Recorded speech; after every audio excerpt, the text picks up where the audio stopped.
Uciel, buenos días. Estaba Buenos leyendo, días, profesor. perdón, estaba leyendo lo de los Grundrisse que mandó doctor y qué útil ya tener más o menos una idea de Hegel, porque sí estaría como imposible, no sé, leerlos sin una idea, ¿no? Porque yo no sé nada casi, pero sí, la verdad me ha ayudado mucho. También en otras clases me ha ayudado mucho lo que aprendí con usted. Entonces, de verdad, doctor, muchas gracias. Nada que agradecer, Daniela, y me alegra que te sirva, pero ¿para qué clases te ha servido? Cuéntame. Para la de, voy a poner mi cámara, aunque todavía no me veo muy presentable. Para la de Enrique Dussel, nos está dando estética de la liberación, pero hay mucho del método dialéctico. Entonces, por ejemplo, pues yo no sabía nada de eso antes de empezar a ver cosas con Hegel. Entonces, también a mí me ha servido un poco lo del método. Y ya. Bueno, cuídate mucho. Sí, en otras me tengo que cuidar más, doctor. No se imagina qué No, maestros nos toca. en esa es en la que más tienes que cuidarte, No, créame. doctor, hay otras, ¿eh? Hay otras. No, no, no, no, no, no. No, le juro que sí, le Yo juro. sé, Mire, yo cuando sé, le, cuando yo le sé diga, lo que te estoy diciendo, yo sé lo que cuando te le estoy diga de cuál diciendo. me tengo que cuidar más, va a estar de acuerdo. Estoy segura. Marco, buenos días. Buenos días, profesor. ¿Cómo está? Bien, gracias. Dile a Daniela de qué se tiene que cuidar en filosofía. Por favor, díselo tú, porque a mí no me cree. No, si le creo. ¿Cómo no le va a- Yo, para mí, usted es lo que ahorita le decía a mi mamá que es mi maestro favorito y Ajá. no es mi maestro, o sea, no, no tengo, estoy escrita con usted, ¿no? Entonces le digo, no es con el que yo aprendo, con el que yo, no sé, disfruto. Y la verdad, sí, sí. Bueno, ya Marco te dirá, ¿verdad, Marco? No, es benévolo. También dice que es muy malo, pero es muy benévolo.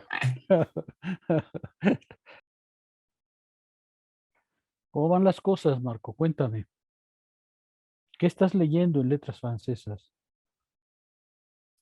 Pues muy bien, ahorita estoy disfrutando mucho como la literatura libertina, todo el rollo Ah, de ya. Laclos y me gusta mucho Sade también. Sí, es algo fuerte, de mucho Ah, estómago, pero es muy divertida.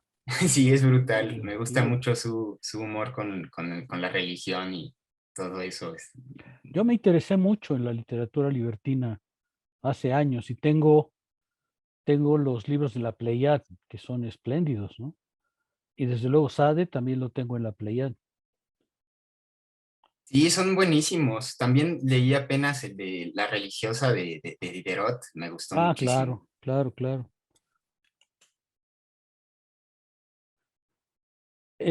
A ver si un día, porque yo no lo he comprado, a ver si un día tú lo compras y lo compras para mí. El Fondo de Cultura editó una antología de la literatura libertina francesa. Yo no la compré porque en ese momento no estaba comprando libros, pero si algún día seguramente la conoces. Si un día la compras, me compras un ejemplar a mí. Claro que sí. Es una antología, pues importante. Yo recuerdo que era bastante grande. Yo tengo las versiones en francés que, en fin. ¿Has leído biografías de Sade? Sí, un poco leí unos artículos que escribió Bataille, No, no, no, no. pero Biografías, biografías. no, como tal, no. No, Tienes que biografía. buscarlas. Tienes Sí, que tiene una vida buscarlas. muy No, llena de es una tremendo, ¿eh? cosa espléndida, ¿no? Es una cosa verdaderamente digna de la Revolución Francesa. ¿Eh? En fin, también yo disfruté mucho las biografías de Sade. Ya nada más lo distraigo tantito del tema, doctor. ¿Qué idiomas habla usted? O No, entiende. O habla, entiende. no, hablar no soy muy hábil. Leo varios, leo un cierto número, eh, pero hablar no soy muy ducho. Solo me Bueno, pero desenvuelvo. para leer, digamos. Ah, no, para leer prácticamente todas las lenguas romances. O sea, el italiano, el portugués, el francés, por supuesto el inglés, ahora obligatoriamente el alemán. ¿Qué más? Pues eso, ¿no? Me puse a estudiar hace años griego y latín por los trabajos que escribía, y más o menos me hice más hábil, por supuesto, en latín que en griego, pero pues más o menos me desenvuelvo en la lectura. Pero, por ejemplo, mi problema es que yo nunca he estado en Alemania viviendo, estuve ahí de vago, pero no viviendo, entonces mi alemán no es ausgezeichnet. De manera que, bueno, pues me desenvuelvo, pero nada más, ¿no? En cambio, sí he estado mucho más en Inglaterra, donde estuve de visiting fellow un año, y por supuesto Francia, que es eh, para mí mi formación, ¿no? Yo soy muy afrancesado. Bueno, ya sabes que soy caballero de las palmas académicas francesas, ni más ni menos, ¿no? Creo que ni Sade fue caballero, creo yo. Y aunque Tomás, hubiera sido, buenos se lo días. habrían quitado. Así es. No creas, al final acabó siendo un personaje político muy importante de la revolución. Sade acabó comandando uno de de los distritos de París después de la revolución. Hay trabajos muy simpáticos, se llama El Ciudadano Sade, porque después de salir del encerramiento y del sanatorio en el que estuvo, tomó un papel relevante en la revolución. Es un personaje maravilloso, sencillamente muy francés, una cosa muy francesa, ¿no? Bueno, vamos a empezar. ¿Qué vimos la clase pasada, José? ¿No se escucha mucho el ruido? ¿Están ladrando mis perros? Me temo que sí. Ah, ¿ya? ¿Ya se escucha menos? Lo No, siento.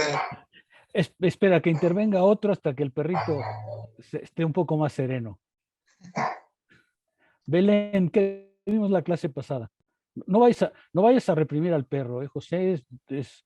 Mejor esperamos un rato, pero no lo vayas a reprimir, ¿eh? Belén.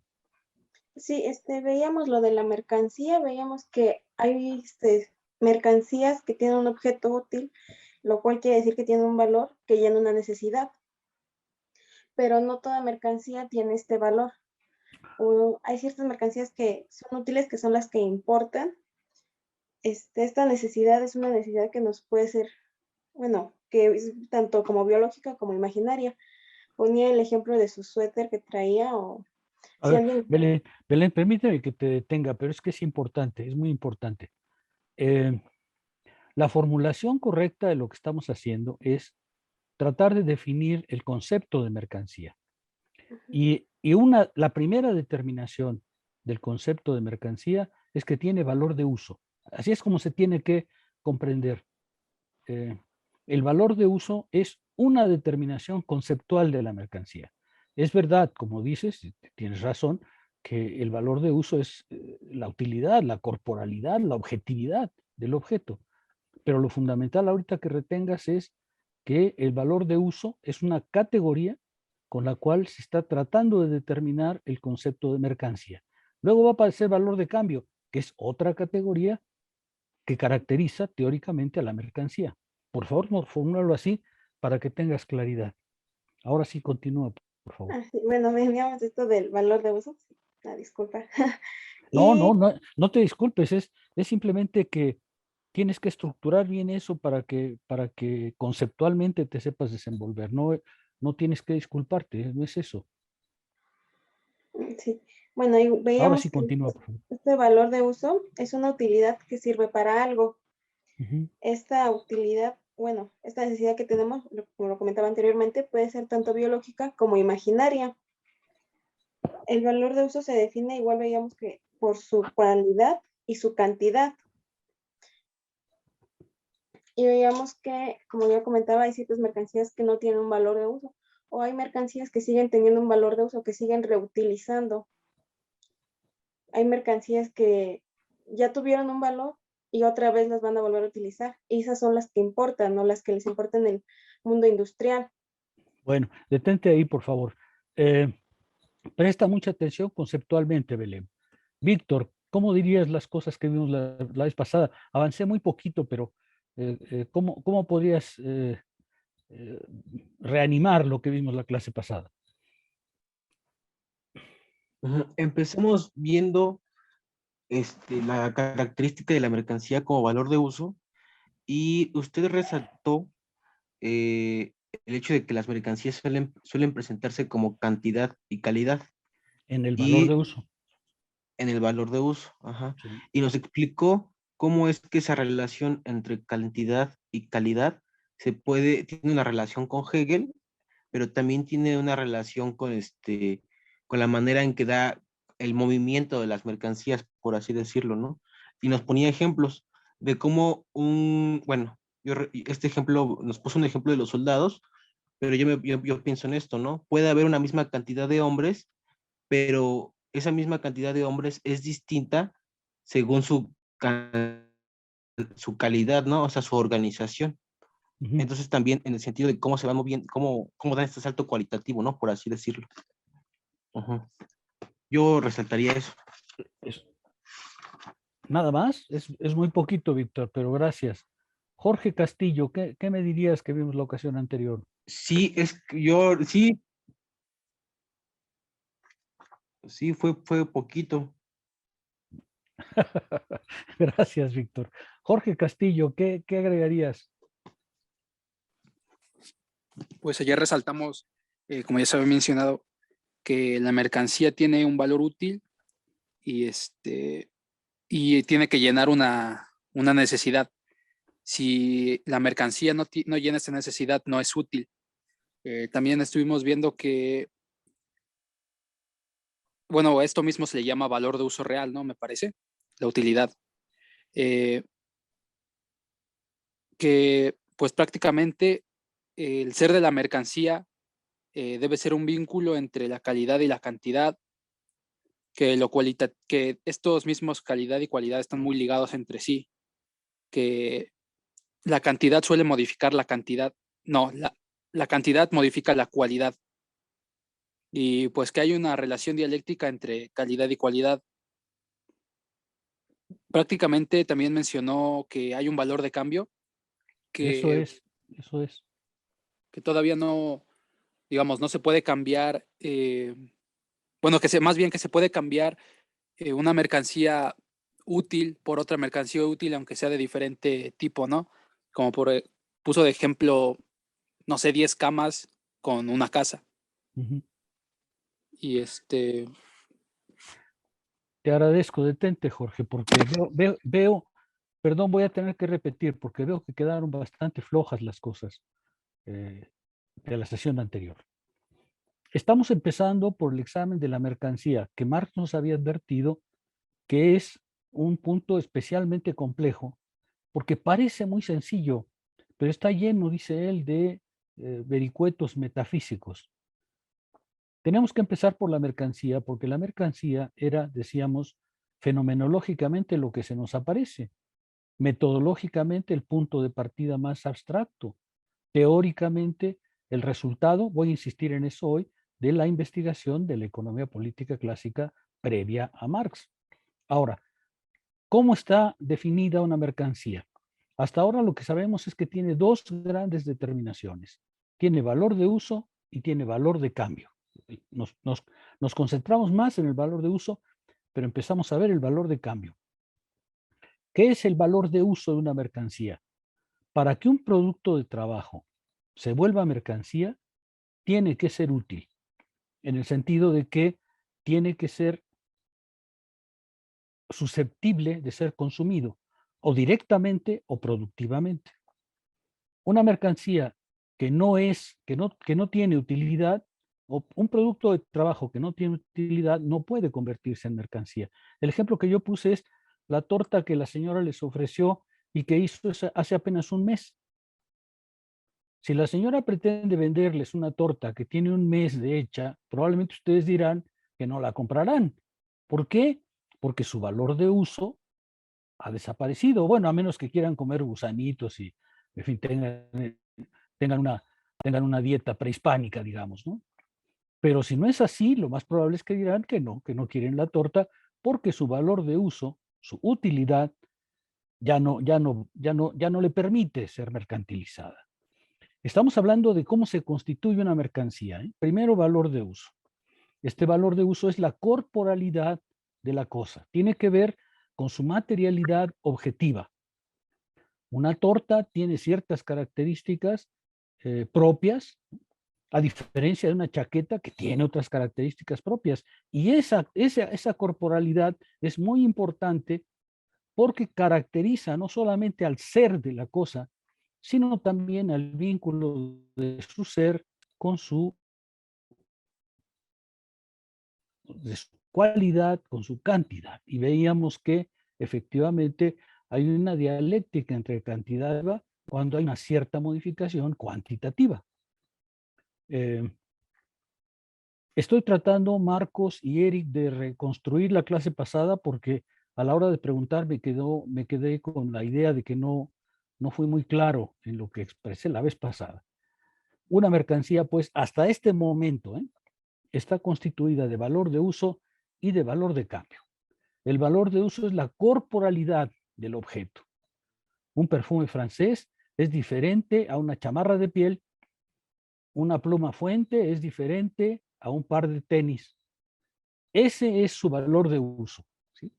Su valor de uso es fundamental, decíamos, porque Marx va a recuperar después el valor de uso en el ámbito de la producción y la reproducción social, pero eso será después. Empezamos a hablar de valor de cambio y veíamos un problema. El valor de cambio, dice Marx, de una mercancía, de un producto de trabajo, solo puede expresarse en otra mercancía.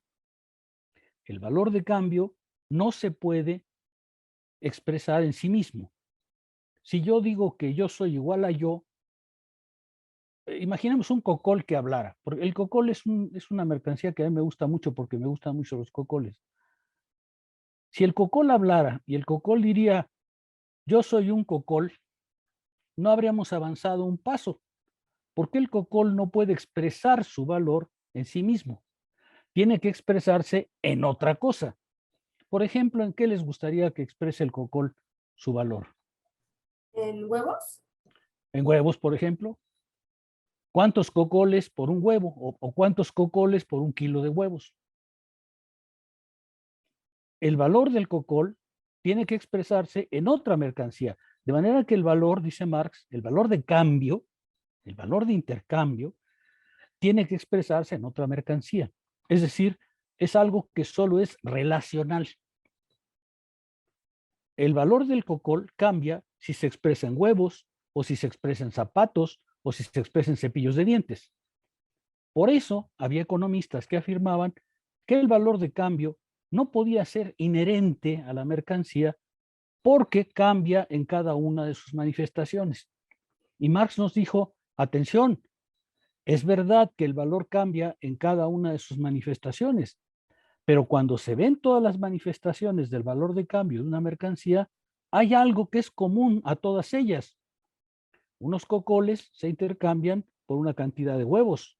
Unos cocoles se intercambian por una cierta cantidad de cepillos de dientes. Pero los intercambios a lo largo de todo el sistema hacen que se vea que hay algo común en todos los valores de cambio y que le pertenece al objeto, en este caso los cocoles, que se manifiesta en cada una de esas expresiones. ¿Sí se ve?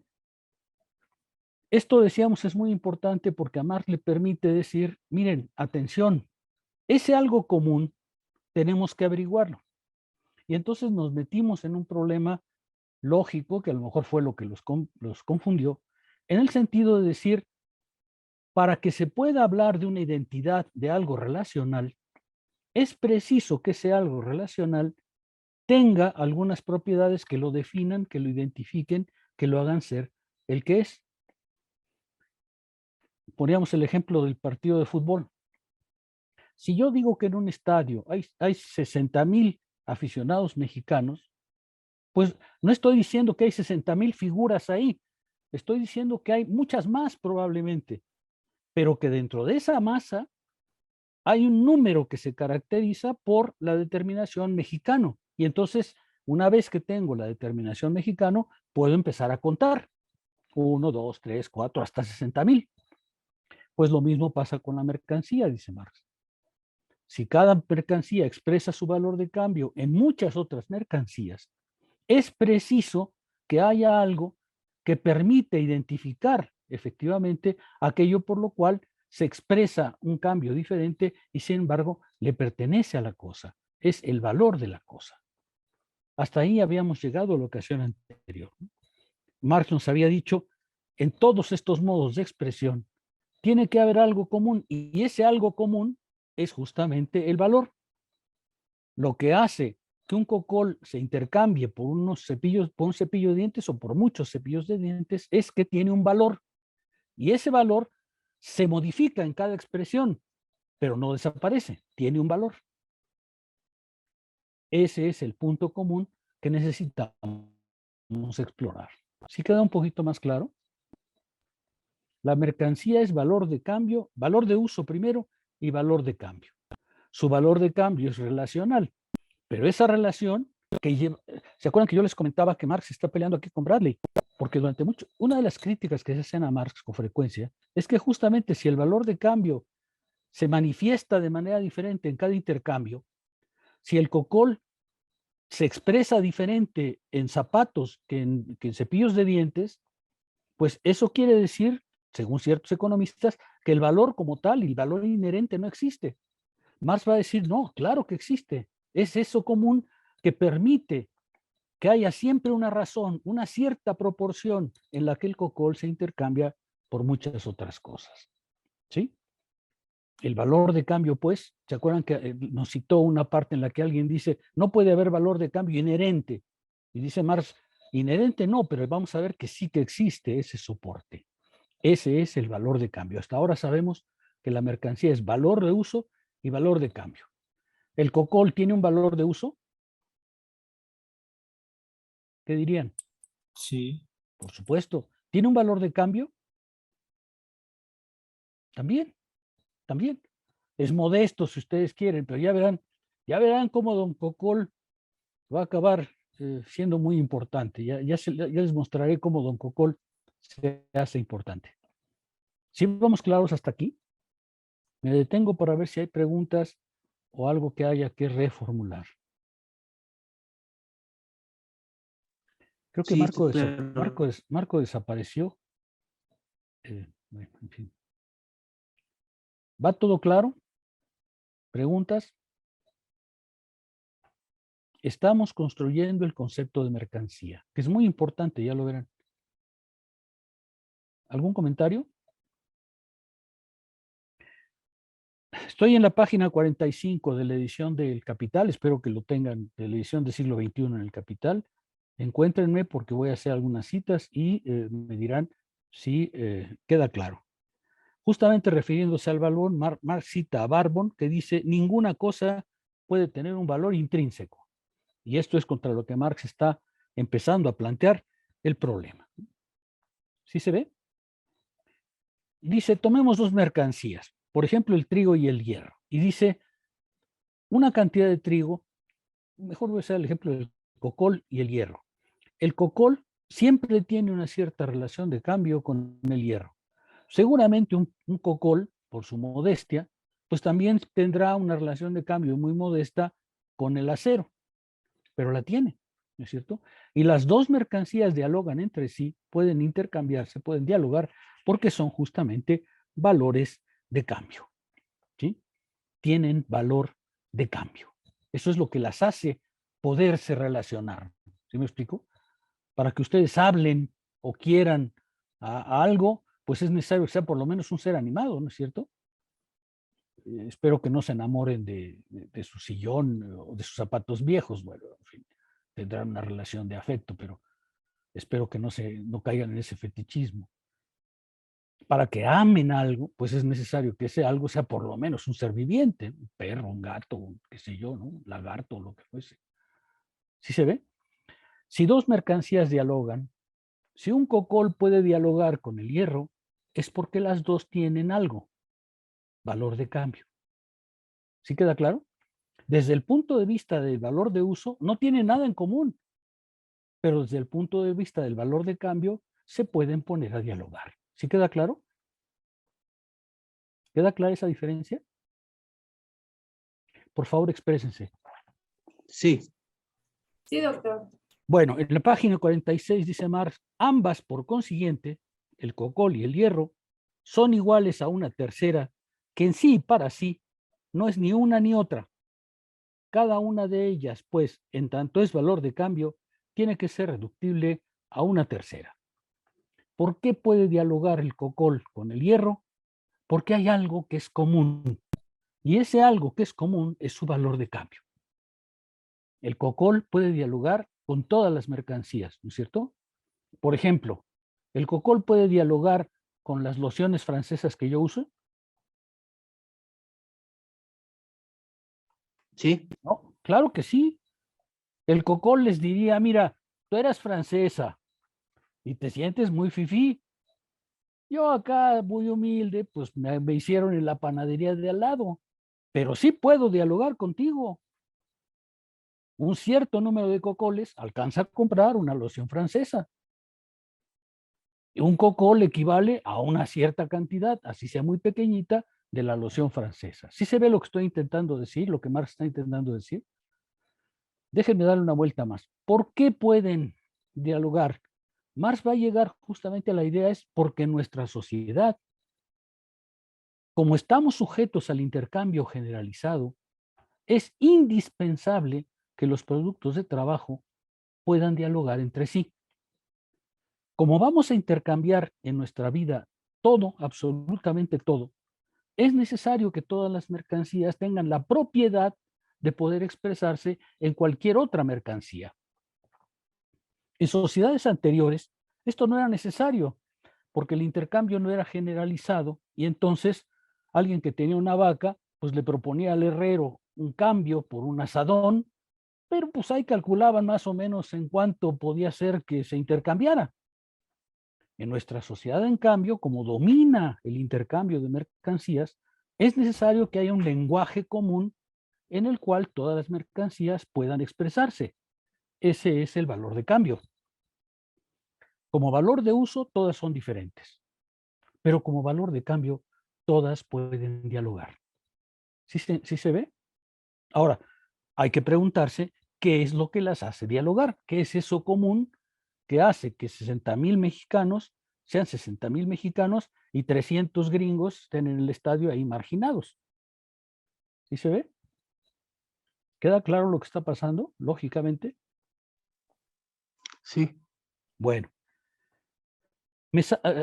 Marx tiene un ejemplo, dice un sencillo ejemplo geométrico. La verdad es que el sencillo ejemplo geométrico es muy confuso.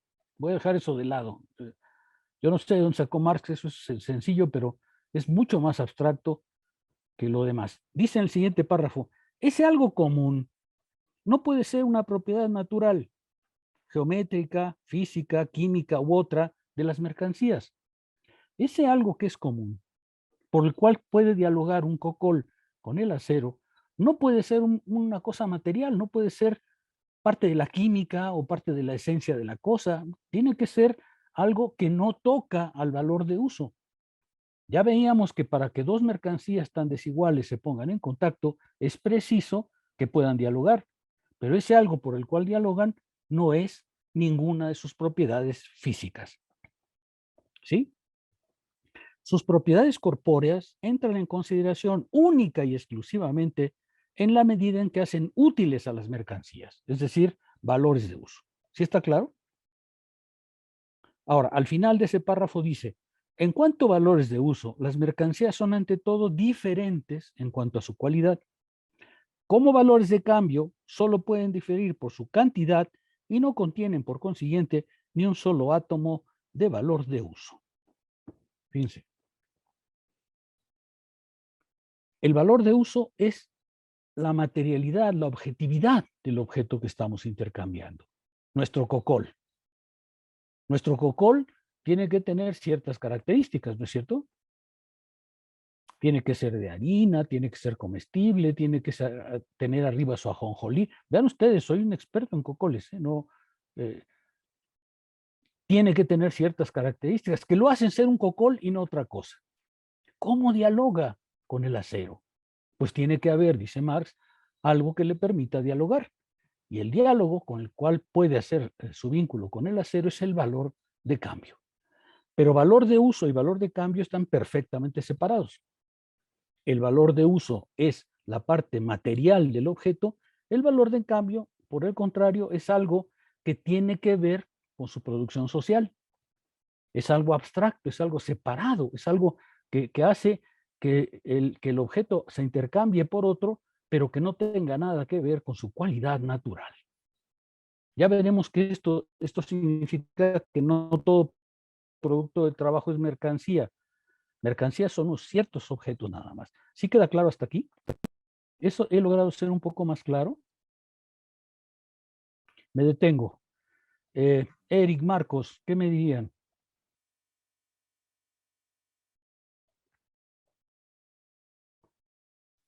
Sí, profesor, efectivamente, es correcto lo que está señalando. Iba a decir Marx más adelante que finalmente la mercancía es una cosa sensible, seguramente refiriéndose a la materialidad de la mercancía, y suprasensible. Y eso es lo interesante, es como que tiene esas dos cualidades la mercancía, tanto de materialidad y a la vez también un lado más espiritual, podría decirse, ¿no? Por eso lo define como una cosa sensible, suprasensible.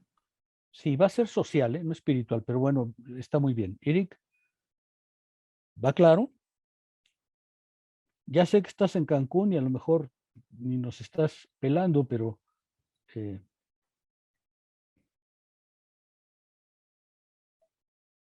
bueno.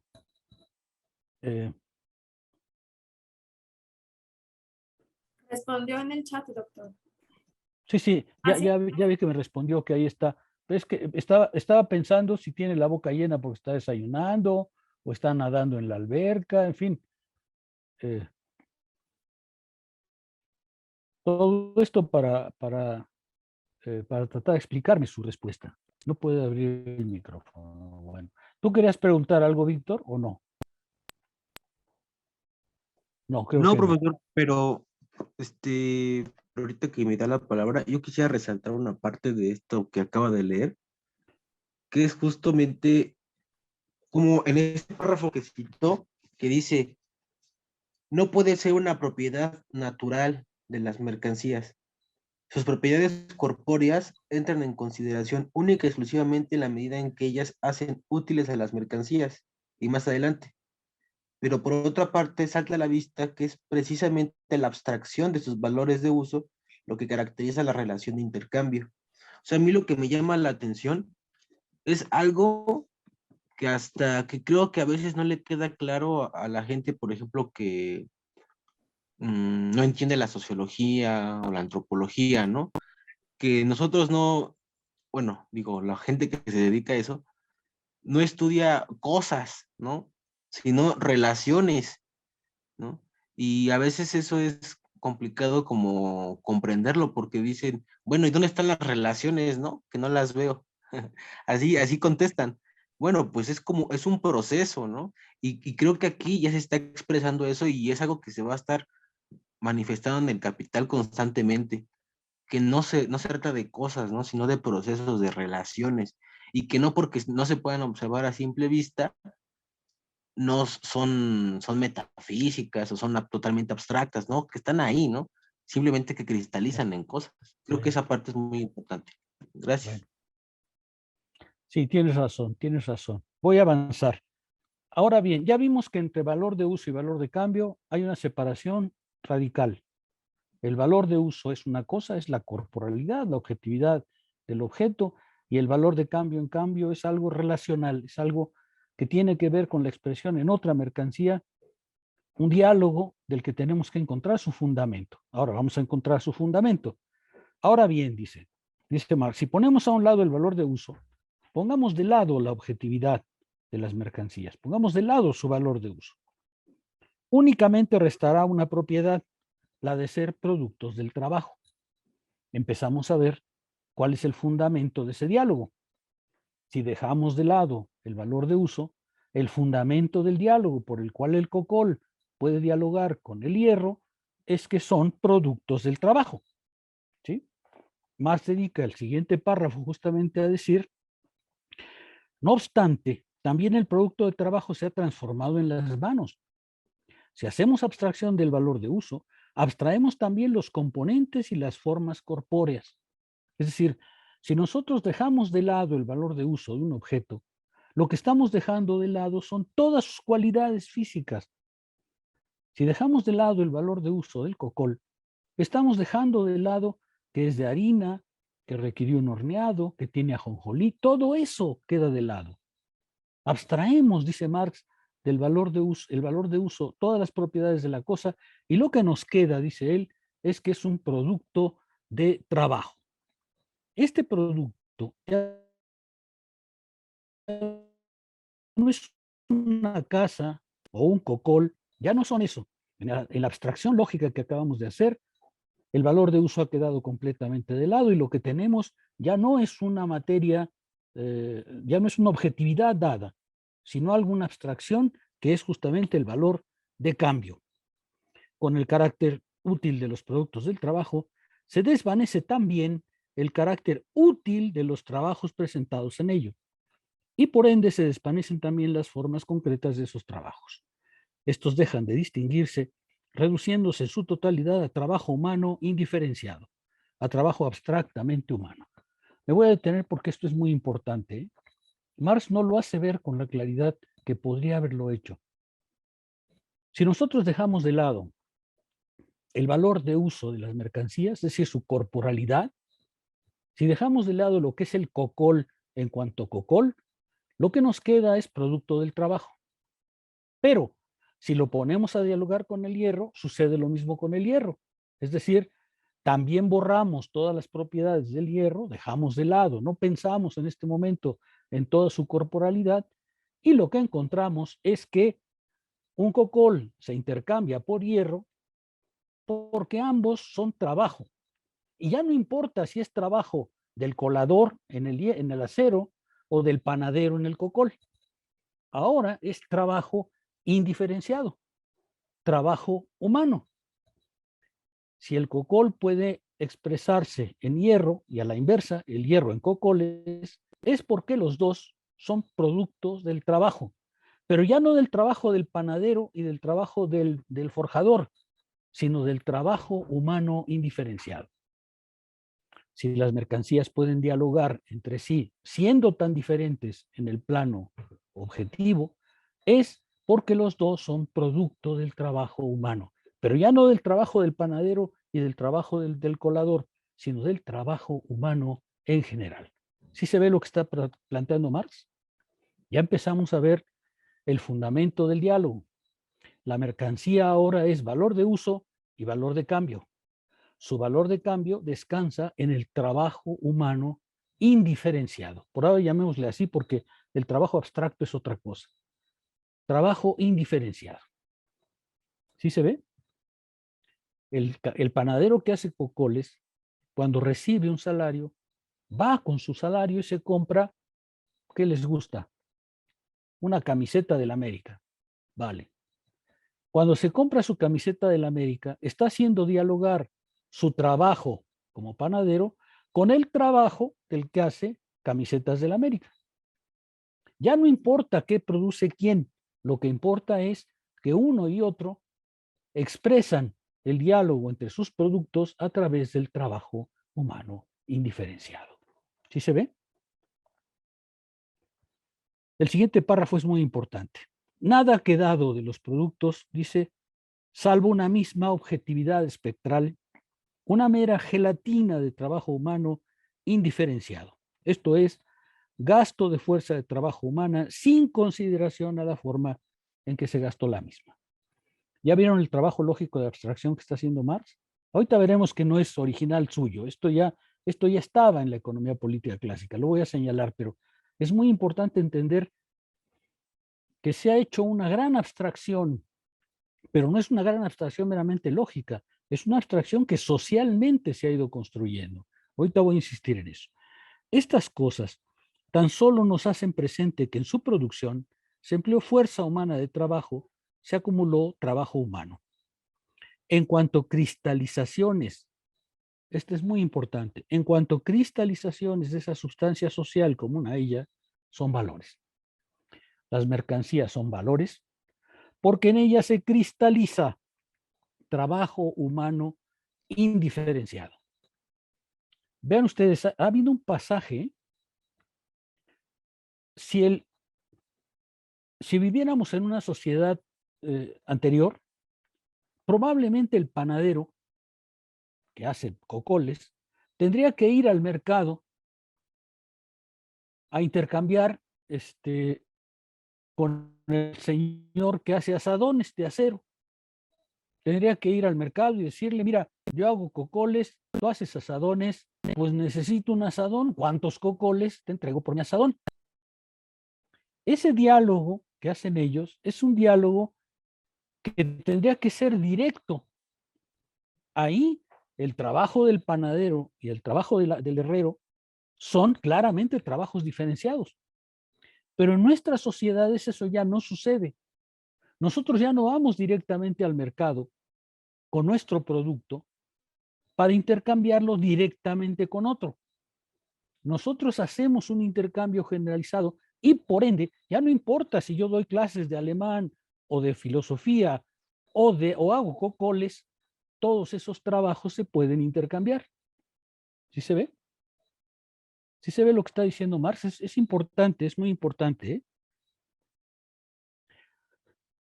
Nosotros nos preguntábamos por qué un cocol dialoga con el acero.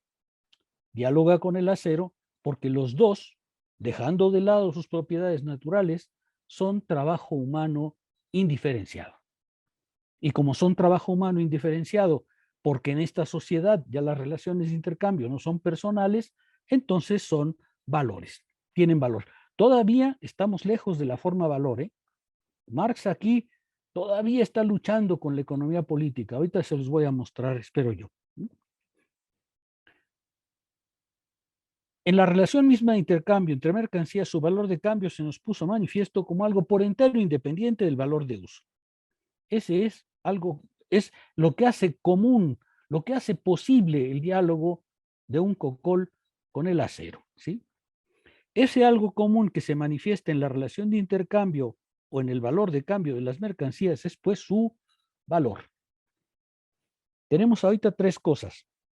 Valor de cambio, perdón, valor de uso, la materialidad, el cocol. Valor de cambio, el diálogo que el cocol establece con cualquier otra mercancía. Y tercero, valor, es decir, ser productos de trabajo humano. Eso es hasta ahora lo que sabemos. ¿Sí les queda claro? Vean, yo sé que esta parte está como muy detallista, pero es lo que dice Marx al inicio del Capital. Si no se comprende bien esto, el resto no queda claro. ¿Algún comentario sobre este punto? Dice Marx más abajo, el desenvolvimiento de la investigación volverá a conducirnos al valor de cambio como modo de expresión o forma de manifestación necesaria del valor. El valor de cambio va a ser una manifestación del valor. Un cocol tiene un valor de cambio que se expresa cuando dialoga. Mejor en lugar de usar camisetas de la América, voy a usar camisetas del ratón Miguelito, porque ese ejemplo me lo sé mejor. El cocol se intercambia contra camisetas del ratón Miguelito. Son dos cosas totalmente distintas. ¿Por qué pueden dialogar? Pueden dialogar porque las dos son producto del trabajo humano indiferenciado. Poco importa que yo haga cocoles o poco importa que el otro haga camisetas del ratón Miguelito, esas dos mercancías dialogan entre sí. ¿Por qué? Porque poseen un lenguaje común, ser valores de cambio. Pero ese valor de cambio en realidad es manifestación del valor, es decir, es manifestación de que son producto del trabajo humano. Y por tanto, Marx va a decir, justamente la magnitud de valor es la cantidad de trabajo humano que tienen. ¿Sí queda claro?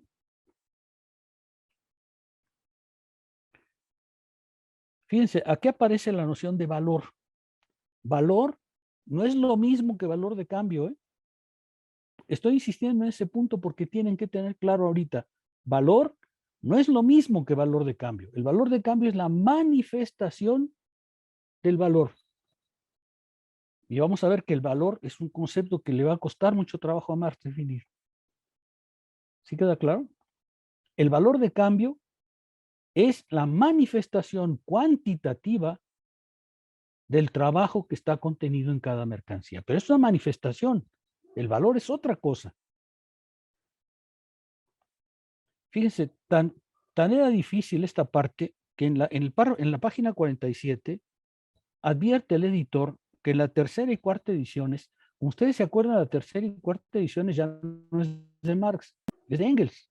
Engels agrega valor mercantil. No.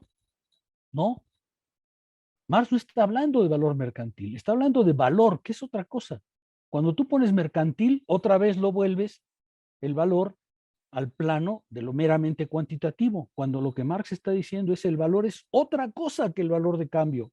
El valor de cambio es la manifestación del valor, pero no es lo mismo. Y aquí Engels comete la bobería de poner mercantil y decir, no, para que vean las dificultades que ellos mismos tenían para comprender lo que estaban diciendo. ¿Sí? ¿Sí se queda claro? El siguiente párrafo. ¿Cómo medir entonces la magnitud de su valor? O sea, ¿cómo medir el valor de una mercancía? Si el valor es trabajo humano, ¿cómo medir su valor? Ya sabemos que el valor es ahora una cualidad que el trabajo humano le pone a la mercancía. Pero, ¿cómo medirlo? ¿Cómo cuantificarlo? ¿Cuántos cocoles hay que entregar por una camiseta del ratón Miguelito? ¿Sí queda claro? Respuesta. Por la cantidad de sustancia generadora del valor. Por la cantidad del trabajo. Sustancia.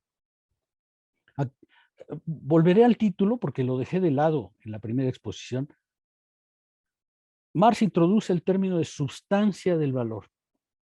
¿Qué es la sustancia del valor? La cantidad de trabajo. Cantidad de trabajo contenida en ese valor de uso. Dice, la cantidad de trabajo misma se mide por su duración y el tiempo de trabajo a su vez reconoce su patrón de medida en determinadas fracciones temporales, tales como hora, día, etc. ¿Cuál es la sustancia del valor? El trabajo indiferenciado. Y el trabajo se mide en horas, en días, en semanas. Si un cocol tiene que expresarse, más bien, si varios cocoles tienen que expresar el valor de una camiseta del ratón Miguelito, es porque producir un cocol requiere menos tiempo de trabajo que la producción de una camiseta del ratón Miguelito. La diferencia entre el diálogo de uno y otro es justamente la cantidad de tiempo que está metida en el valor, en el trabajo de producción de una mercancía. Ahora ya tenemos valor de uso, valor de cambio, valor y sustancia del valor. La sustancia del valor es el trabajo humano, el tiempo de trabajo humano contenido en un producto. ¿Sí queda claro? Ya no solo sabemos que tiene propiedades, sabemos que tiene un valor de cambio, es que dialoga con todas las demás mercancías.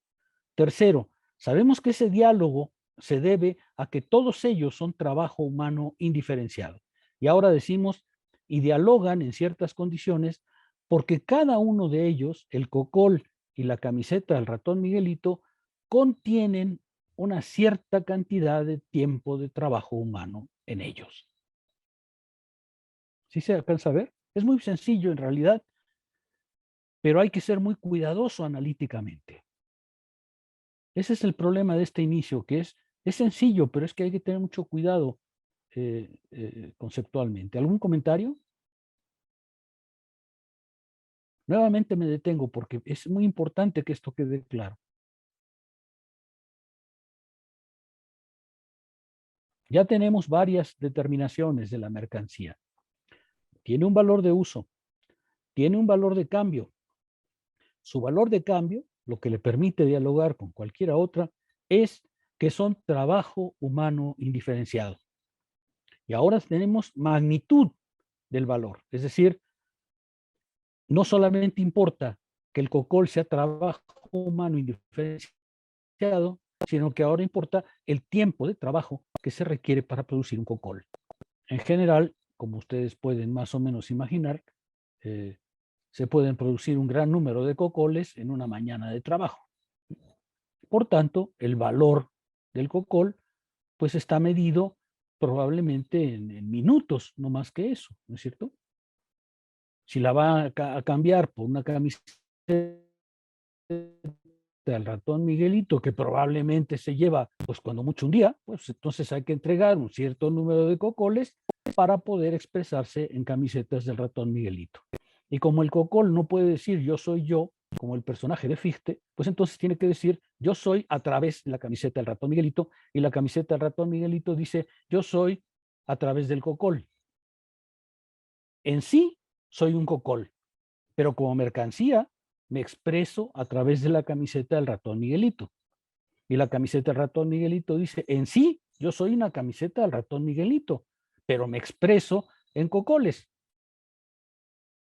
Para yo ser una mercancía necesito al otro para expresarme. El cocol necesita la camiseta del ratón Miguelito y la camiseta del ratón Miguelito necesita el cocol. ¿Sí queda claro? Yo sé que voy muy despacio, pero verán que tiene su interés, ¿sí? Voy a introducir el concepto de trabajo socialmente necesario y luego hago un pequeño rodeo. Podría parecer entonces que si el valor de una mercancía depende del tiempo de trabajo, pues entre menos inhábil sea uno para hacer la mercancía, más vale, ¿no es cierto? Así que, por ejemplo, si yo hago cocoles, pero soy absolutamente inepto en la panadería, pues entonces mi cocol vale un montón porque me lleva todo un día de trabajo hacer un cocolito, ¿sí? Porque soy muy incapaz. Parecería entonces, dice Marx, que bastaría ser muy inhábil para que el producto que uno hace tuviera un mayor valor.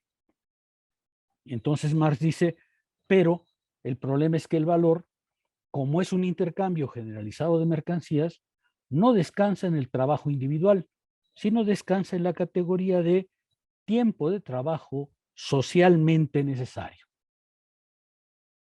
Tiempo de trabajo socialmente necesario. Es decir, el valor de una mercancía no se mide por la dificultad que tiene el productor directo para hacerla. Se mide por la productividad social, la habilidad social para producirla, ¿sí? Si a mí me ponen a hacer cocoles, es probable que saque 5 cocoles al día. El panadero que tiene en cambio toda una vida haciéndolo, probablemente sacará 200 cocoles en el mismo tiempo. Yo podría decir, oiga, pero mis cocoles me cuestan mucho más trabajo. Pero la sociedad me diría, sí, pero fíjate que tu cocol no puede valer el trabajo que a ti te cuesta. Puede valer solamente el trabajo socialmente necesario para producirla. Y por lo tanto, Marx introduce el trabajo socialmente necesario. Dice, el tiempo, estoy leyendo la página 48, poco abajo de la mitad. El tiempo de trabajo socialmente necesario es el requerido para producir un valor de uso cualquiera en las condiciones normales de producción vigentes en una sociedad y con el grado social medio de destreza e intensidad del trabajo. El valor de una mercancía, el valor de cambio de una mercancía, porque ahorita voy a tratar, el valor de cambio de una mercancía descansa en el trabajo indiferenciado. Su magnitud, la sustancia es el trabajo. Su magnitud es el tiempo de trabajo socialmente necesario para producirla. Ahora ya tenemos varias características, las renumero otra vez para que les quede claro.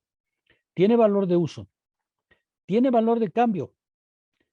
Este valor de cambio tiene como fundamento, como sustrato común, el trabajo humano indiferenciado. El trabajo humano indiferenciado es el que hace que las mercancías dialoguen entre sí. Pero ese trabajo humano indiferenciado ahora tiene magnitud. Es el tiempo socialmente necesario, el tiempo promedio socialmente necesario en su producción. Ahora empezamos a ver qué es la mercancía en tanto que valor de uso y en tanto que valor de cambio. Pero como vamos a ver, todavía tiene un valor. Todavía falta definir la categoría de valor. Tenemos la categoría de valor de uso, tenemos la categoría de valor de cambio, pero no tenemos aún la categoría de valor como tal. Y Marx va a luchar para encontrar esa condenada concepción del valor. ¿Sí se ve lo que estamos diciendo? ¿Se ve hasta dónde estamos? ¿Algún comentario? Por favor, hagan algún comentario, porque es que me interesa saber si vamos claros. ¿Todo bien? ¿Sí? Miren, hasta aquí Marx, aunque está ya luchando consigo mismo, bueno, voy a esperar algún comentario. A ver, ¿alguien se anima? Profesor, una pequeña, una pequeña pregunta con Sí. respecto a la sustancia del valor, ¿no? El trabajo humanamente diferenciado. Y bueno, esto de humanamente o de trabajo humano indiferenciado, mejor dicho, todavía estamos en ese plano, ¿no? De trabajo humano indiferenciado, después Sí. esto de la magnitud del Sí. trabajo. Lo que se ha considerado, o lo que he visto que algunos docentes incluso los he escuchado, señalan es que en esta parte Marx está teniendo una limitación de no percibir, por ejemplo, que las abejas hacen una acción de trabajo según algunos estos docentes, ¿no? Entonces, eso significaría que la concepción del valor desde inclusive la misma sustancia en Marx está siendo limitada porque no está considerando en este caso ese trabajo, por ejemplo, de las abejas, podría decirse, y cómo también otros animales usan algunos instrumentos, como algunos palillos, para poder alimentarse, ¿no? Sacando, por ejemplo, de algunos maderos, gusanitos que les sirve para su alimentación. Bueno, en este caso, lo que se está viendo por trabajo es como una actividad consciente, es una actividad humana, ¿no? Y eso es lo que no hay seguramente dentro de las actividades que realizan las abejas u otros hormigueros. Eso es, digamos, en esta parte, la duda que tengo.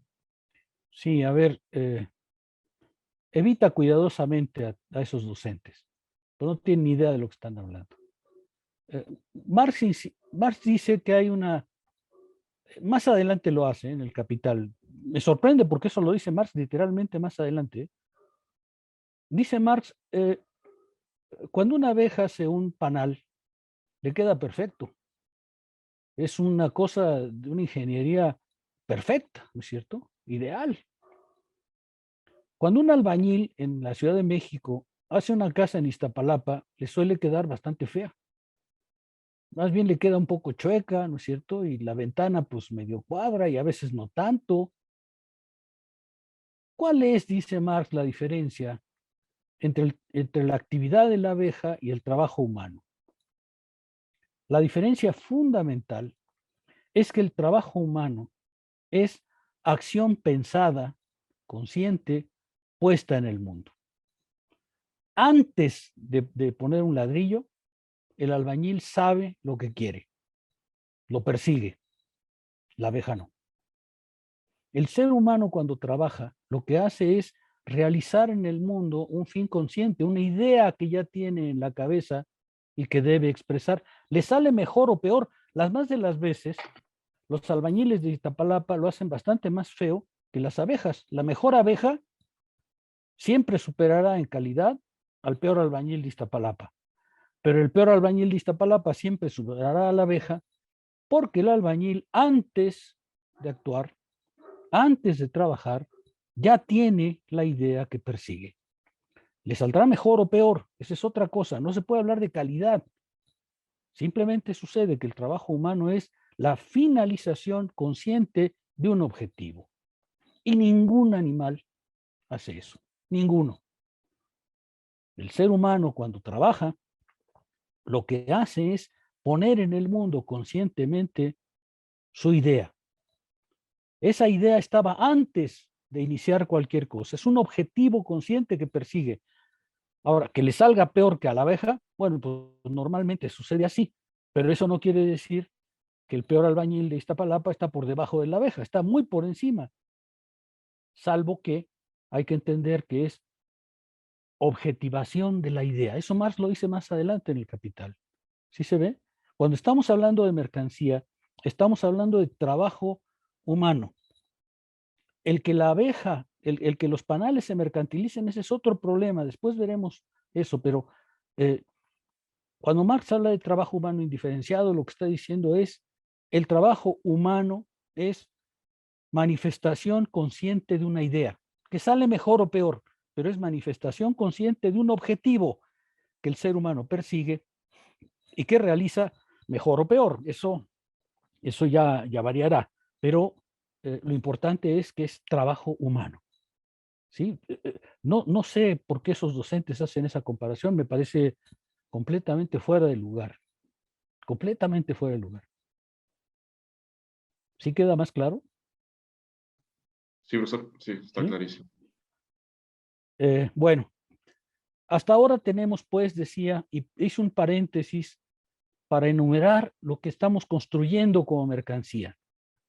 Un producto de trabajo. A ver, déjenme, voy a avanzar un poquito una idea, aunque luego la afirmaré.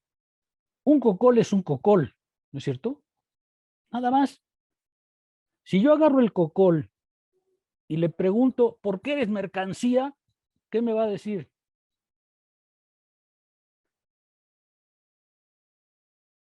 Pues nada, porque los cocoles no hablan. Creo que ya lo sabía, ¿no? Entonces, el cocol no dice ni pío, simplemente es un cocol.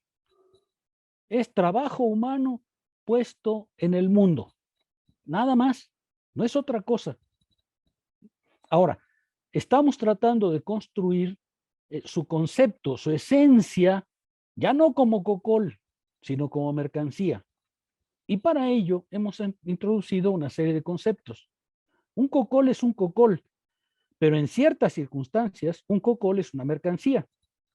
Ahora, le vamos a preguntar, oye cocol, como mercancía, ¿qué eres? Y entonces diremos, 1, es valor de uso, es decir, tiene ciertas características físicas, tiene cierta utilidad.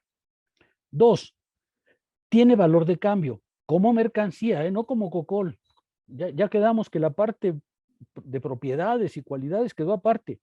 Como mercancía tiene un valor de cambio, es decir, se expresa en otras mercancías. Tiene un valor de cambio porque en realidad tiene un lenguaje común con todas las demás mercancías, que es el trabajo humano. El de ser producto de trabajo humano, que es lo que permite que un cocol dialogue con el acero o que un cocol dialogue con la camiseta del ratón Miguelito.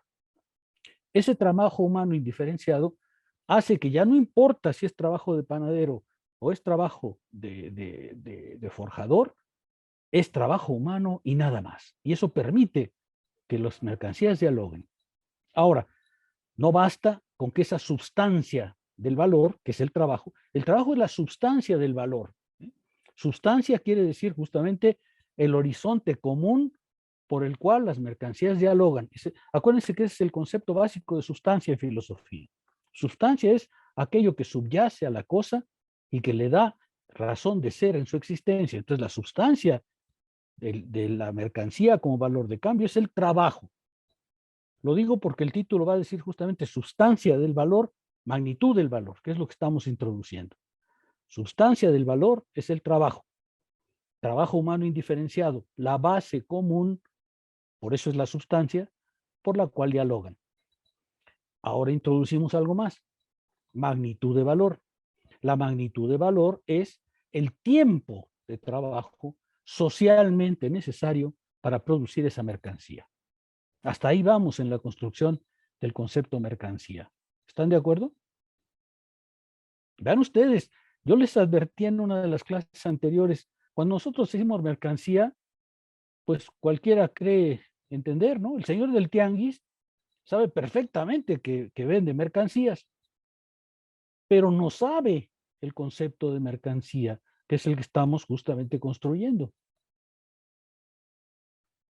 ¿Sí me explico? Él sabe muy bien que los cocoles, los jitomates, las cebollas, las guayabas, las papayas son mercancía, pero no sabe cuál es la esencia del concepto mercancía, que es el que estamos descubriendo, desarrollando. ¿Sí queda claro? A ver, otra vez, yo no sé si estoy exagerando en el detalle, pero por eso necesito que me digan cómo vamos.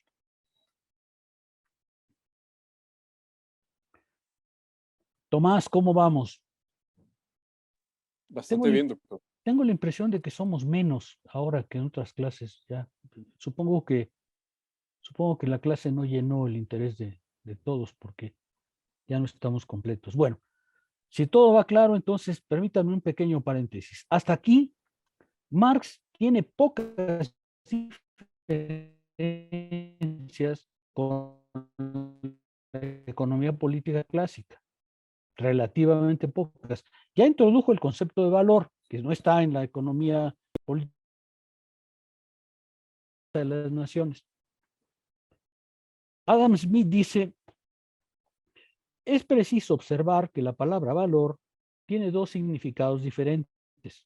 Algunas veces significa la utilidad de un objeto particular y algunas veces significa la facultad que da al poseedor de comprar otras mercancías. Se puede llamar una valor de uso y el otro valor de cambio. Vean ustedes, ahí están los conceptos en Adam Smith.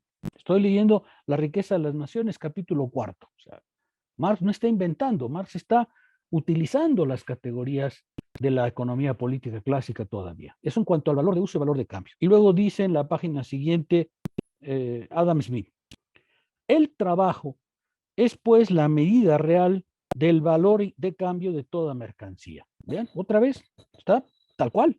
El trabajo es la medida real del valor de cambio de toda mercancía. Abajo ya introduce una confusión porque dice el precio real de cada cosa para aquel que lo quiere obtener es el trabajo y la pena que se impuso a aquel que la produjo para obtenerla. Ahí aparece la noción de precio y ahí Adam Smith se equivoca por completo. El valor no tiene que ver con el precio. Más bien, el valor es el fundamento, pero el precio es otra cosa. Lo que me interesa ahorita que vean es, ya estaba en Adam Smith el valor de uso, el valor de cambio y la idea de que el trabajo era efectivamente lo que producía este intercambio en términos de valor de cambio. Ese fue Adam Smith. Ahora permítanme leerles a David Ricardo. David Ricardo, como ustedes saben, es el continuador de la economía política clásica. Lo que quiero ahorita decirles es, hasta aquí Marx tiene relativamente pocas novedades que ofrecer, salvo que ya introdujo el concepto de valor. Porque en Adam Smith y en Ricardo solo hay valor de uso y valor de cambio, pero no hay valor. ¿Sí? Dice Ricardo en el capítulo 1 sobre el valor. Dice, Adam Smith observaba que la palabra valor tiene dos significados, pues a veces expresa la utilidad y algunas otras la capacidad de comprar ese bien. Al primero lo llamamos valor de uso y al segundo valor de cambio. Y él lo aprueba, dice, las cosas que tienen gran valor de uso tienen comúnmente escaso o ningún valor de cambio. Sí. Igual, dice Ricardo, eso de Adam Smith es perfectamente cierto.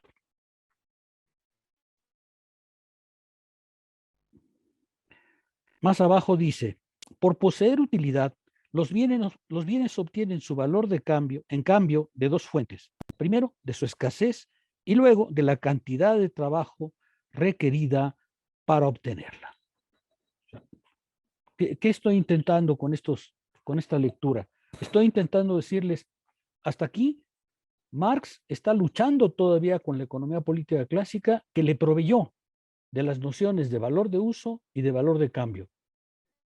Le proveyó también de la noción de trabajo, pero Marx ha hecho ya varias modificaciones. Una, introdujo el valor en cuanto tal, y dos, está introduciendo en la noción de trabajo humano indiferenciado. Y vamos a ver que, según Marx, su gran novedad es el concepto de trabajo abstracto. ¿Sí queda claro?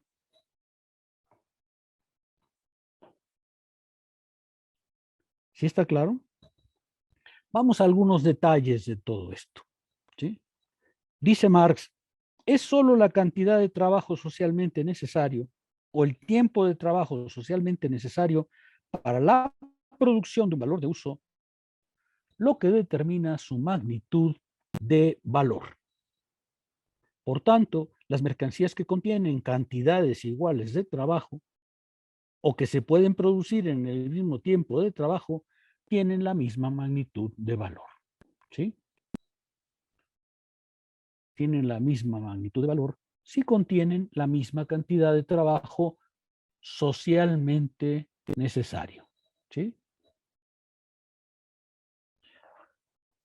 No se vale, dice Marx, creer que porque le cuesta a uno mucho trabajo, tiene más valor. ¿Sí? Permítame bromear un poco, no lo tomen a mal. Imagínense que ustedes ponen a un hombre que tenga Parkinson a ensartar agujas. ¿Cuántas hará al día? Yo creo que ninguna, ¿no? Ninguna, o cuando mucho una, ¿no es cierto? Entonces, tienen que adaptar efectivamente al trabajador a lo que van a producir. ¿Por qué?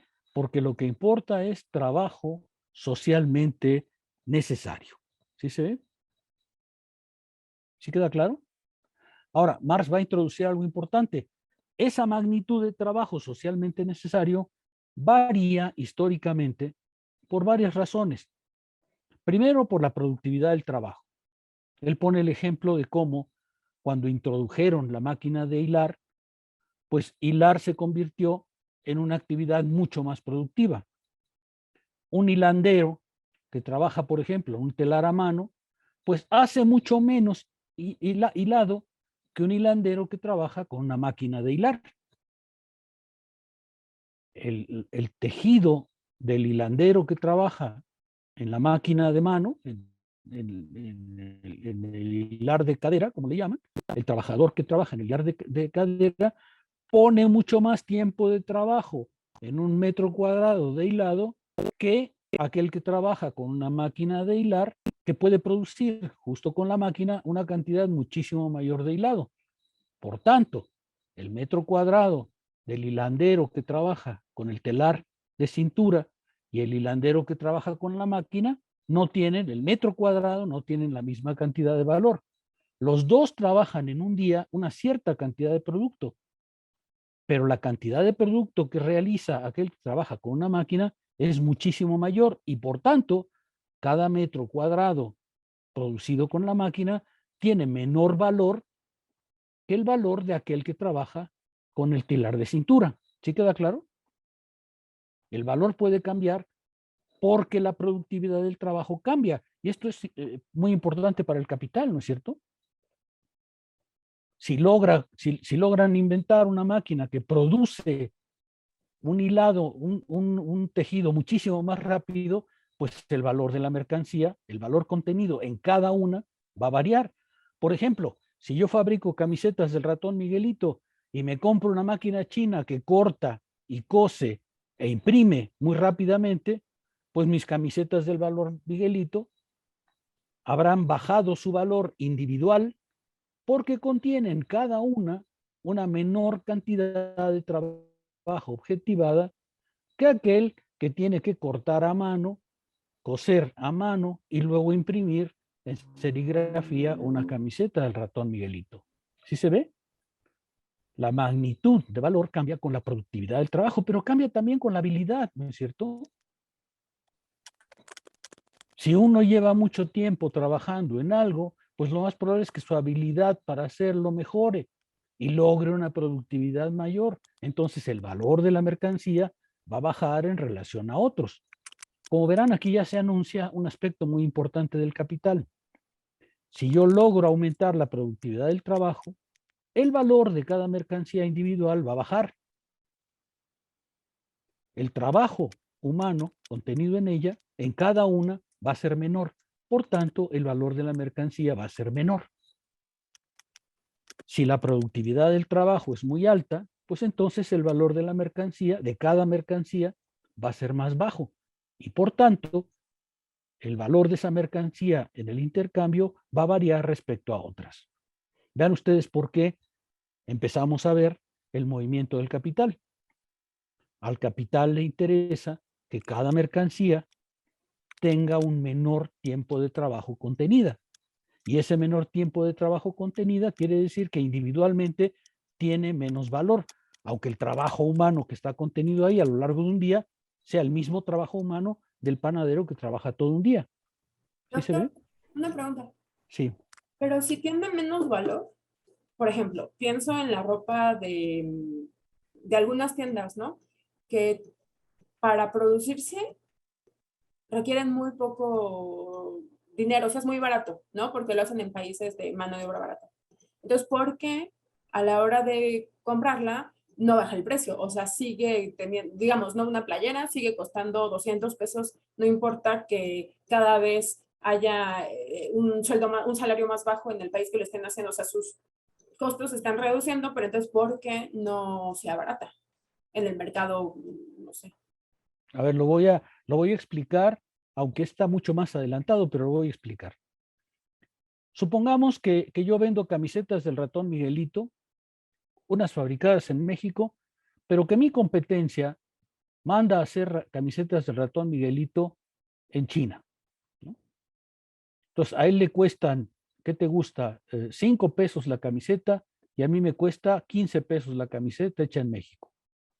Cuando entramos al mercado, el problema es que las camisetas se van a vender, todas ellas, independientemente de dónde se produjeron, a un cierto precio. Si la demanda de camisetas sigue siendo la misma, cuando yo venda una camiseta en 20 pesos, ganaré 5 pesos por camiseta. Y mi contrincante ganará 15 pesos por camiseta, porque a él le costó 5 cada una. ¿Sí me explicó? Esa es una ventaja para él, pero es temporal. Porque cuando yo me dé cuenta de eso, lo que yo voy a hacer es mandar a hacer mis camisetas a China e igualar las condiciones. Es decir, si yo logro una mayor productividad en una rama específica, en un producto específico, voy a tener una ventaja comparativa respecto a los demás. Pero esa ventaja comparativa será temporal, porque los demás van a buscar justamente la misma condición. ¿Sí me explico? Temporalmente, aquel que logra producir sus objetos en China gana más. Por eso es que China ha proliferado el trabajo ahí. Pero eso es algo que se tiende a igualar. Y por eso ahora todos van a China a producirlas en las mismas condiciones. Habrá una ventaja comparativa para aquel que tiene una productividad mayor, pero es solo temporal, dice Marx, porque lo que va a pasar es que los demás fabricantes van a tratar de igualar esa misma situación. Y el mercado se estabilizará tarde o temprano en el valor socialmente necesario. ¿Sí me explico? O sea, eso sí lo entiendo, pero piensen más bien en la otra parte. Por Es ejemplo, una ventaja, pero es una ventaja.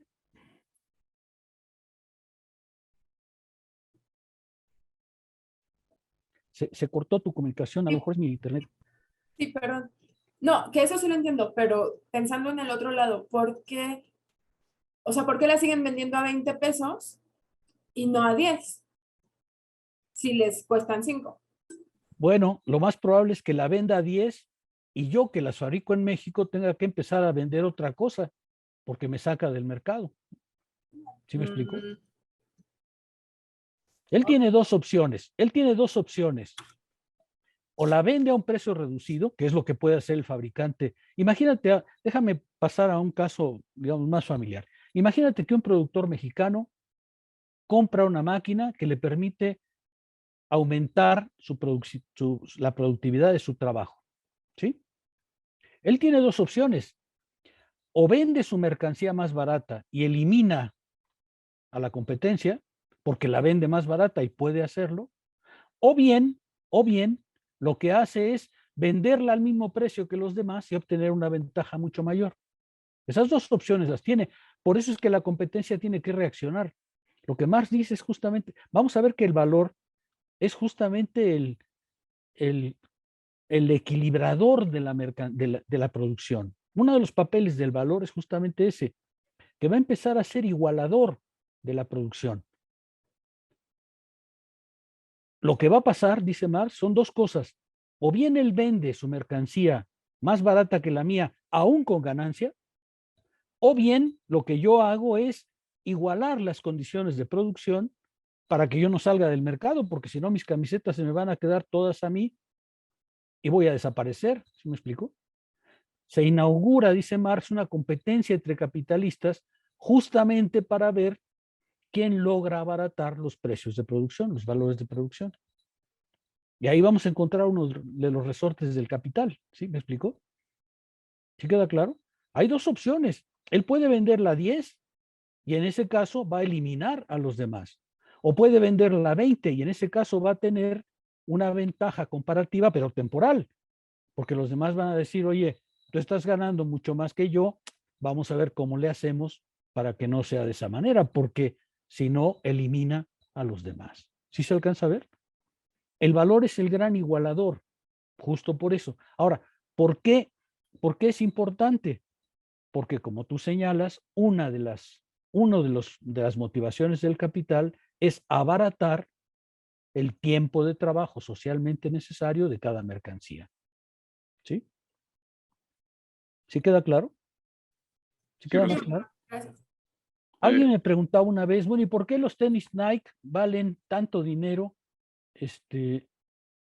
en lugar de los tenis chinos? Yo uso puros tenis chinos, déjenme darles un detalle personal, yo uso puros tenis chinos, esos planitos, que eran los tenis que cuando yo era joven eran los tenis de ratero, ¿no?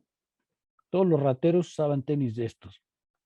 Luego salieron estos tenis Nike y demás, que tienen la ventaja de que con aire a babor vas más rápido que con aire a estribor, y luego que rebotas y que no sé qué tanto. En realidad, lo que más diría es, los tenis Nike, igual que cualquier otra mercancía, tiene tiempo de trabajo socialmente necesario en ello. Y ese es su valor.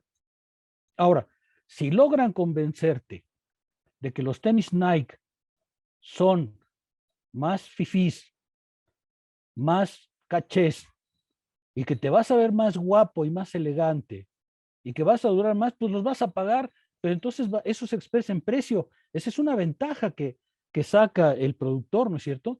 Claro que lo demás se lo gasta en publicidad, porque te tiene que convencer de que debes invertir 1,500 pesos en unos tenis y no 50, que son lo que valen mis zapatos, como 100 valen mis zapatos ahora, ya subieron de precio, debo decir. Y en lugar de los 100 pesos de los tenis de ratero que yo uso, pues pagarás 1,500 por unos Nike para verte cuco. Bueno, pero es que justamente ahí lo que interviene es algo distinto. Por eso es que el valor es distinto del precio. El valor es tiempo de trabajo socialmente necesario. El precio tiene muchas otras determinaciones. Por eso es que cuando cité a Adam Smith, decía, cuando Adam Smith iguala valor a precio, se equivoca. El valor es tiempo de trabajo socialmente necesario. El precio tiene muchas otras condiciones adicionales. Pero eso, les digo que para llegar al precio necesitamos 1,000 páginas del Capital. ¿Sí? ¿Sí se ve lo que estoy diciendo? El valor es tiempo de trabajo socialmente necesario porque es lo que caracteriza esencialmente a la mercancía. Luego veremos sus modificaciones que llevan al precio, pero por ahora estamos en la esencia de la mercancía. Marco, ¿tú quieres preguntar algo? Sí, Sí, profesor. en ese sentido de cómo se expresa el valor y el precio, podemos decir que justo lo que Marx está notando en sentido, digamos, crítico en el discurso de Smith, de Ricardo, es esta mezcla, ¿no?, de conceptos y representaciones, ¿no? Porque justo el concepto de valor, Marx lo reconoce como todo un logro conceptual y teórico. Sin embargo, ve que está esta mezcla de imaginación con ciencia, ¿no? En tanto que no alcanzan a dar cuenta de las determinaciones precisas de qué es el precio, ¿no? Y justo por esto todo este tipo de confusiones, ¿no? De hecho, se me hace bastante interesante porque a mí mismo me cuesta trabajo llegar a ver esta diferencia entre conceptos y representaciones, en tanto que el precio después va a adquirir el carácter de concepto, pero todavía en este nivel digamos que no, ¿no? Eso que dices es muy interesante, Marco, y creo que vale la pena detenerse un poco.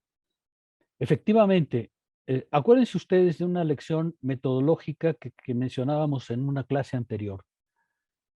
Lo que estamos buscando es la esencia, es decir, el carácter sustantivo fundamental de la mercancía, del objeto mercancía. Esta esencia tiene que ser universal en el sentido de qué caracteriza, esencialmente el objeto. Luego, este objeto se va a expresar de muchísimas maneras, va a tener muchísimas modalidades, va a tener muchas diferencias, pero esas diferencias son simplemente formas de expresión de una esencia que en cambio es común. El trabajo teórico que está haciendo Marx, y eso, gracias Marco, porque tienes enteramente razón, el trabajo teórico que está haciendo Marx es mostrarnos la esencia del capital, que se va a manifestar de muchas maneras diferentes, pero cuya esencia será la misma. Déjenme cambiar un poco de registro para hacerles esto un poco más claro. Según Marx, el capital describe la esencia de las relaciones capitalistas de producción. Esa es la esencia del capitalismo. Ahora, ¿cómo se dio el capitalismo en Inglaterra o cómo se da en México? Son modalidades distintas de esa misma esencia. La esencia es la misma, pero las modalidades de expresión no son las mismas. Pues es exactamente lo que estamos viendo en la mercancía. La esencia de la mercancía es que su sustancia es trabajo humano indiferenciado en cierta magnitud.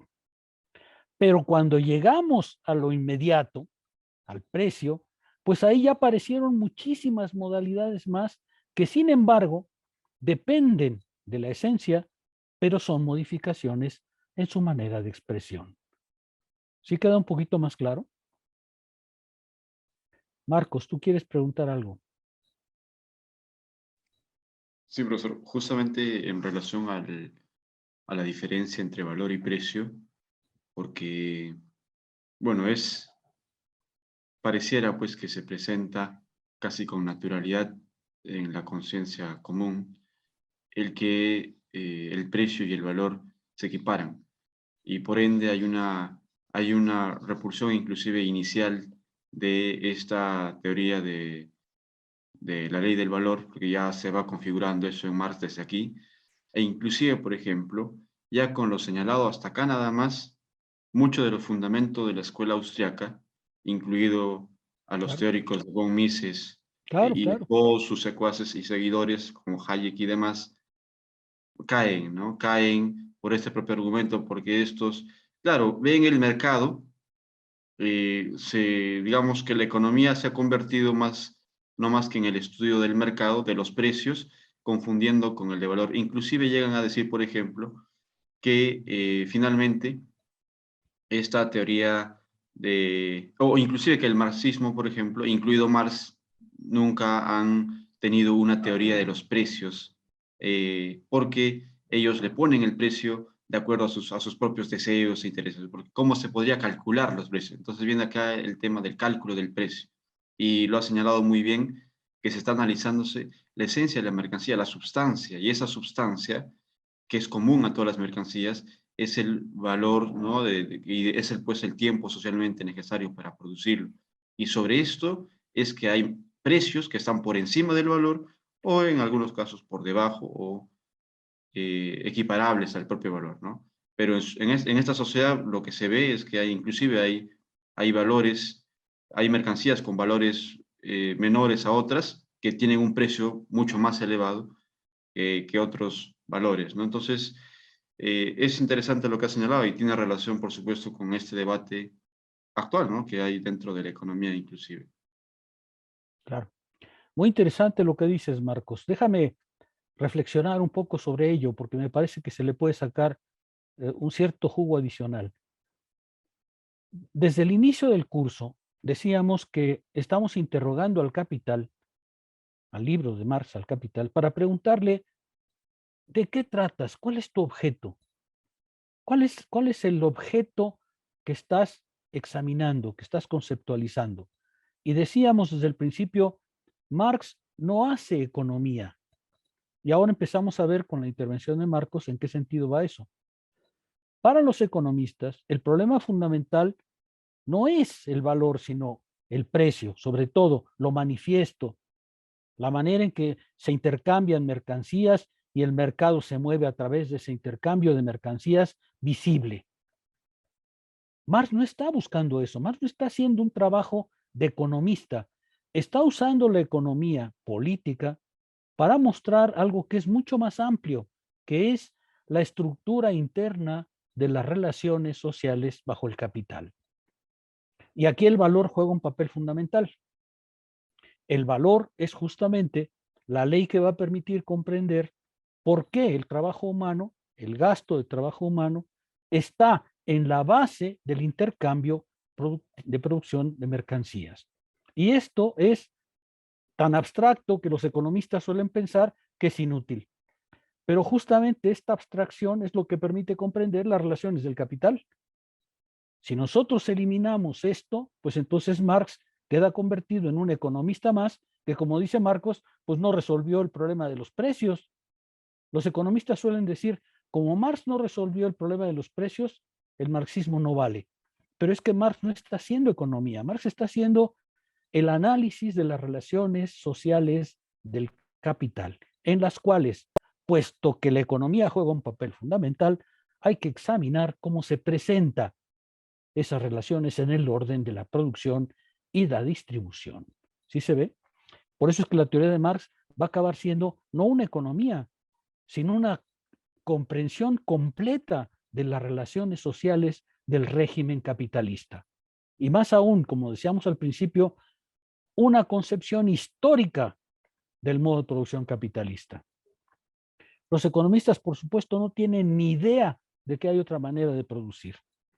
A ellos les parece que el problema es simplemente en qué proporciones se intercambian las mercancías. Y ese es su problema fundamental. Y está muy bien allá los economistas, pero eso no es el problema de Marx. El problema de Marx es cómo podemos comprender las relaciones básicas, las relaciones sociales básicas en el modo de producción capitalista que descansan en el modo de producir y de distribuir los medios fundamentales de la vida. ¿Sí se ve? Lo de Marx es una teoría social, es una teoría histórica y social completa. Lo que hacen los economistas es totalmente otra cosa. Es algo como el intercambio, la productividad, ¿sí? El vínculo entre el capital financiero y el capital productivo, en fin, otras cosas que más va a tocar a su manera, pero que no es el propósito de Marx.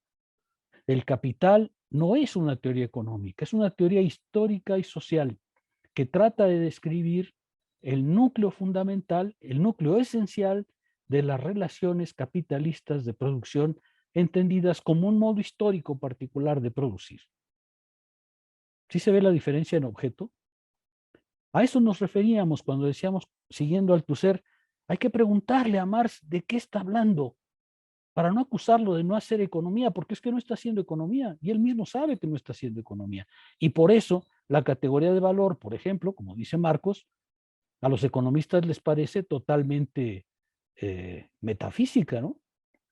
Un economista dice, ¿para qué necesito el valor si no me sirve para nada cuando voy a pensar en precios? Respuesta, porque sin el valor no logras comprender las relaciones capitalistas de producción. Es decir, no logras comprender la relación entre el trabajo y el capital. ¿Sí queda claro? Esto es extremadamente importante, ¿eh? ¿Sí se ve? ¿Algún comentario más? Me parece que los comentarios de Marco y de Marcos han sido muy útiles. ¿Algún comentario más? Decía que Marx aquí está utilizando conceptos de la economía política, pero ya les está dando un sentido distinto, sobre todo con la introducción del concepto de valor. Vamos a detenernos un poquito en eso, porque así es como se cierra esta primera parte. Voy a utilizar, no alcanzo a ver, 11:45, pues sí tengo 15 minutos. Es así, ¿verdad, Yaret? Sí, Ah. Bueno, dice Marx que la magnitud de valor, acuérdense que tenemos valor de uso, valor de cambio. El valor de cambio tiene una sustancia, que es el trabajo, y una magnitud, que es el tiempo de trabajo socialmente necesario. Son tres cosas distintas, ¿eh? El valor de cambio tiene una sustancia, el trabajo indiferenciado, y tiene además una magnitud, tiempo de trabajo socialmente determinado. Y dice Marx, cuando cambian las condiciones de producción, cambia el valor de la mercancía. El ejemplo que pone abajo es muy interesante. Dice, los diamantes rara vez afloran a la corteza terrestre, y de ahí que el hallarlos insuma término medio mucho tiempo de trabajo. Por consiguiente, en poco volumen representan mucho trabajo. Incluso cita un fulano que dice que duda que el oro haya nunca reintegrado su valor íntegro. Y en efecto, ¿se acuerdan ustedes de las minas de oro de Brasil? Que me parece muy representativo, ¿no es cierto? Millones de gentes para encontrar una pepita. Claro, cuando sale la pepita, pues entonces resulta que hay el trabajo de millones de gentes metido ahí. O los diamantes en Sudáfrica, ¿sí? Ese es un caso interesante, ¿no es cierto? Porque claro, un diamante vale lo que vale porque como no están en la superficie de la Tierra y se requiere muchísimo trabajo para encontrarlos, su valor está vinculado a esa enorme cantidad de trabajo que se requiere. Pero luego se pega en la fantasía, ¿no? Y entonces uno quiere conquistar a una muchacha y le ofrece un diamante de 3 carates. ¿Qué le van a decir? Sácate, pobretón, ¿no es cierto? Menos de 15 carates no te acepto, ¿no es verdad? Ahí ya aparece otra cosa, ahí aparece, como decía Marx, la imaginación, la fantasía, ¿no es verdad? Cuando un hombre o una mujer tiene, por ejemplo, un narco, tiene una pistola con un montón de brillantes en la cacha, pues lo que tiene es una cosa muy valiosa, pero una cosa completamente imaginaria, ¿no es cierto? Claro, el diamante, como dice Marx más adelante, si encontráramos un medio, el diamante no es más que, como ustedes saben, carbón fosilizado, carbón endurecido por los siglos de la geología. Si lográramos, dice Marx, un procedimiento para convertir el carbón en diamante, pues los diamantes valdrían lo que un ladrillo. ¿Por qué? Porque el valor está vinculado a la cantidad de trabajo que está contenido ahí. ¿Sí queda claro?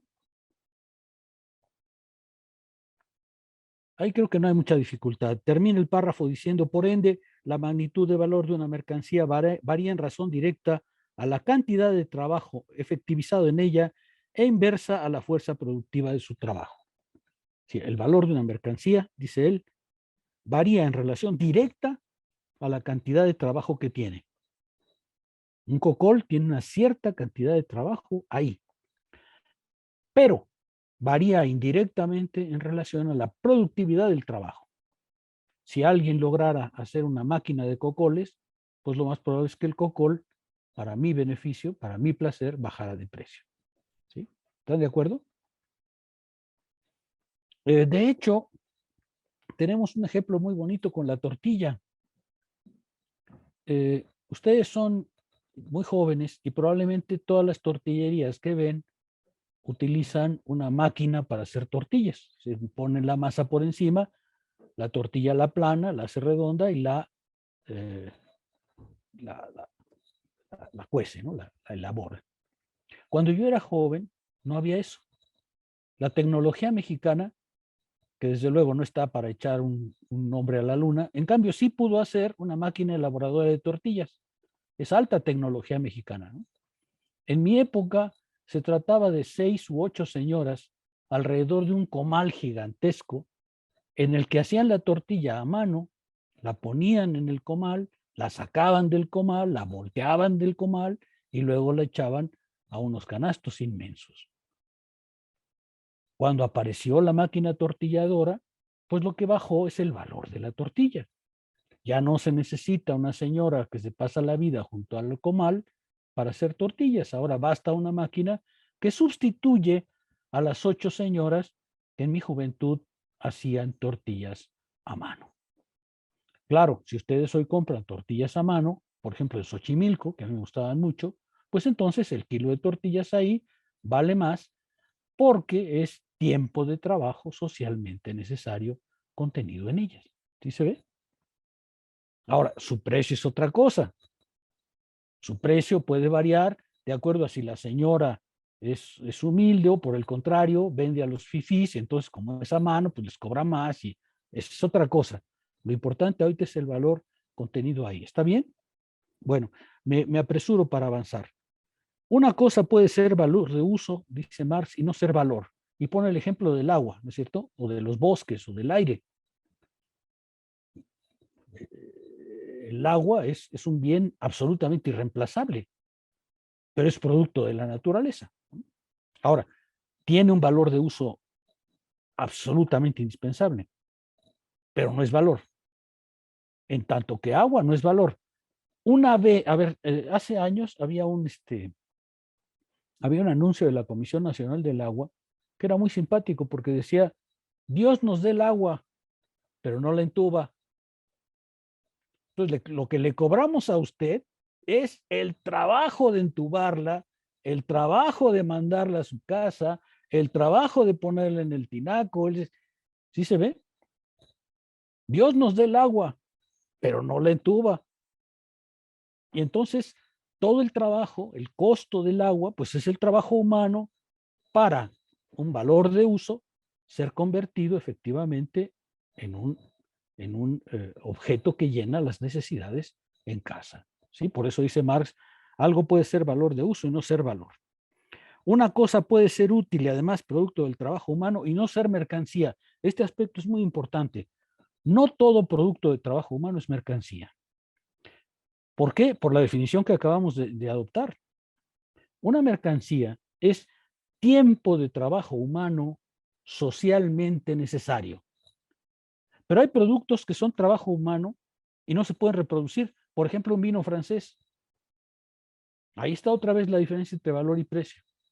Un vino francés es trabajo humano. Yo viví en Francia muchos años y, por ejemplo, pues cuando uno va a un castillo francés por vino, pues lo que encuentra es un señor productor que ha pasado con muchos otros su vida cultivando, que ha recolectado una cierta cantidad de uva, que la ha procesado y que por fin tiene un vino de su castillo, Chateau Rouge, Chateau lo que sea, ¿no? Es trabajo humano y es efectivamente un valor de uso, aunque sea un valor de uso imaginario, ¿no? Porque tomar un vino francés, pues normalmente uno cree que es mejor que tomar un vino mexicano, aunque no siempre es el caso, pero ¿por qué no es mercancía? Porque el vino francés es producido en tales condiciones que no hay un trabajo socialmente necesario medio, porque solo se produce en una cierta región del mundo, porque esa región del mundo tiene una tierra con una cierta calidad, porque tiene un cierto asoleamiento, porque tiene una tradición de elaboración de vino. Entonces, el vino francés no es una mercancía en el sentido de que no se puede reproducir en condiciones socialmente necesarias. Entonces, cuando pagamos un vino francés, aquí está otra vez la diferencia de precio. Cuando pagamos un vino francés, no estamos pagando el trabajo que contiene, sino estamos pagando más bien su excepcionalidad. A ver, otro ejemplo más trivial. Acaba de venderse un cuadro de Frida Kahlo en $34 millones. ¿Creen ustedes que le costó ese volumen de trabajo? Seguro que le costó un trabajo, pero Frida Kahlo podría haber dicho, pues es que me costó mucho trabajo. Bueno, sí, pero 34 millones de dólares de trabajo, ¿creen ustedes? Un cuadro de Frida Kahlo no es una mercancía. Tiene un precio, pero no es una mercancía. Porque la definición de mercancía es que tiene que ser algo producido en condiciones socialmente medias. Y por eso dice Marx, puede ser un producto de trabajo, pero no es mercancía. Mercancía es aquello que se puede producir y reproducir en condiciones socialmente promedio. Y la verdad es que hay un montón de mercancías de ese tipo. Un auto, todas nuestras camisetas, todos nuestros zapatos, todos nuestros libros. En realidad, la gran mayoría de mercancías se producen en condiciones socialmente medias. Pero hay objetos que no, ¿no es cierto? ¿Sí se alcanza a ver? El último párrafo es muy importante porque dice, para producir dice Marx, una cosa puede ser útil y además ser producto del trabajo humano y no ser mercancía, como el cuadro de Frida Kahlo o el vino francés. Para producir una mercancía no solo se debe producir valores de uso, sino valores de uso para otros, valores de uso sociales. Fíjense, aquí Marx da una definición todavía muy corta. No basta, para que sea una mercancía, no basta que se produzca para otros. Se necesita mucho más. Y Friedrich Engels, que seguía sin comprender, agrega, y no solo eso, el campesino medieval producía para el señor feudal el trigo del tributo y para el cura el diezmo, pero ni el trigo del tributo ni el diezmo se convertían en mercancías por el hecho de ser producidas para otras. Para transformarse en mercancía, el producto ha de transferirse a través del intercambio a quien le sirve de él como valor de uso. No, tampoco es cierto. Esa es una definición todavía muy corta.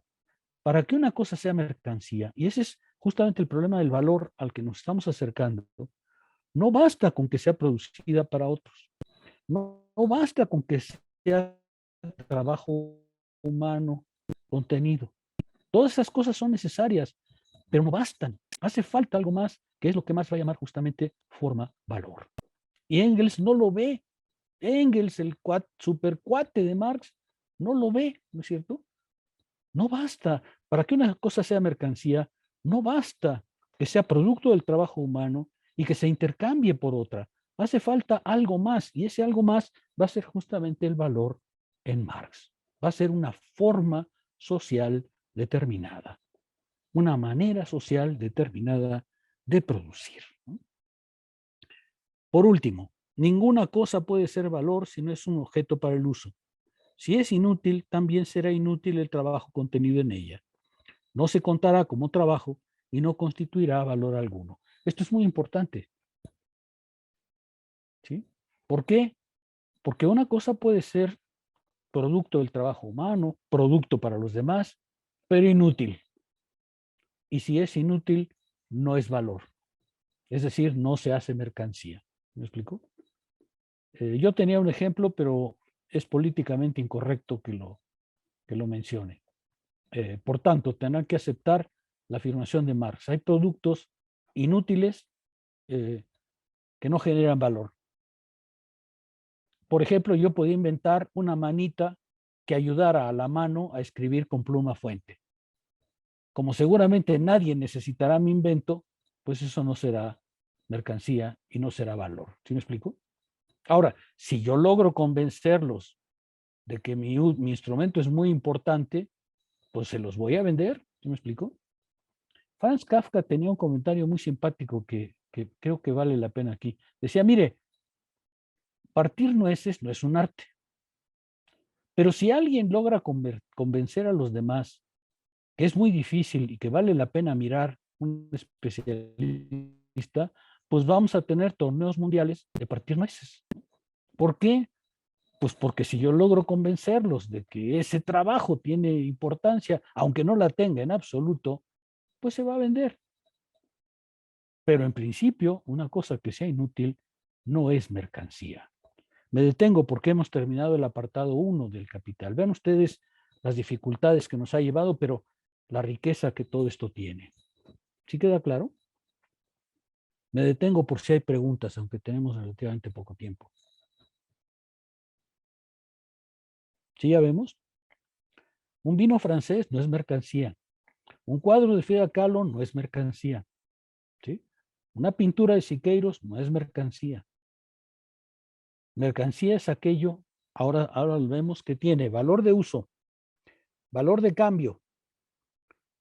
Su valor de cambio descansa en la sustancia, que es trabajo humano indiferenciado, es decir, trabajo humano promedio, trabajo humano que podemos hacer cualquier mortal y tiene una magnitud. El tiempo de trabajo socialmente necesario. Hasta ahora, todo eso hace falta para que un producto sea mercancía, pero aún no llegamos al final. Falta la forma valor. Y ya veremos lo que eso significa.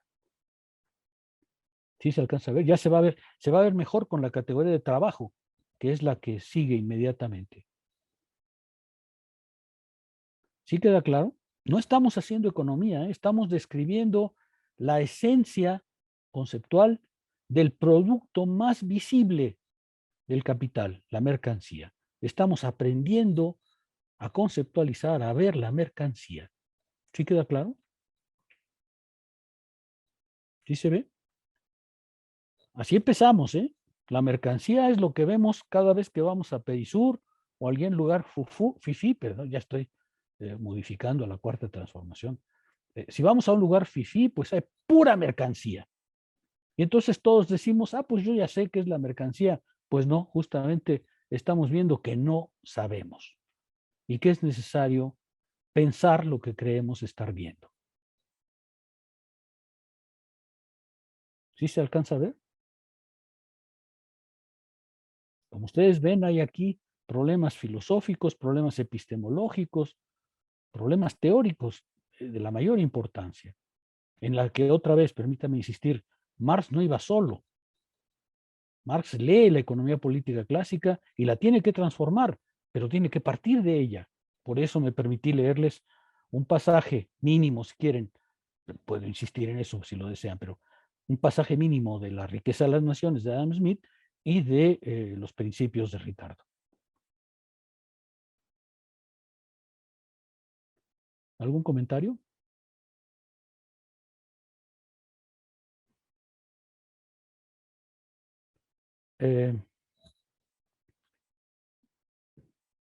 ¿Nada? ¿Ni Pío? No, doctor, todo muy claro hasta ahorita, gracias. Bueno, Yo sí tendría alguna duda, pero mejor la guardo para después porque hay que esperar la paciencia del concepto. Me parece muy interesante este rollo del arte, cómo en la financiarización se vuelve como un objeto completamente fetichizado e incluso pues vemos ahora las galerías de arte repletas de objetos con un valor inmenso, pero que nadie ve, nadie intercambia y que en realidad es un puro fetiche, ¿no? Pienso mucho también en este artista, el Banksy, que vendió su cuadro hecho trizas, aún más caro que cuando lo subastó, entonces es como de, que se me hace muy interesante ese fenómeno que pasa ahí, ¿no? siempre hay un norteamericano con mucho dinero que lo va a comprar, ¿no? Bueno, en fin,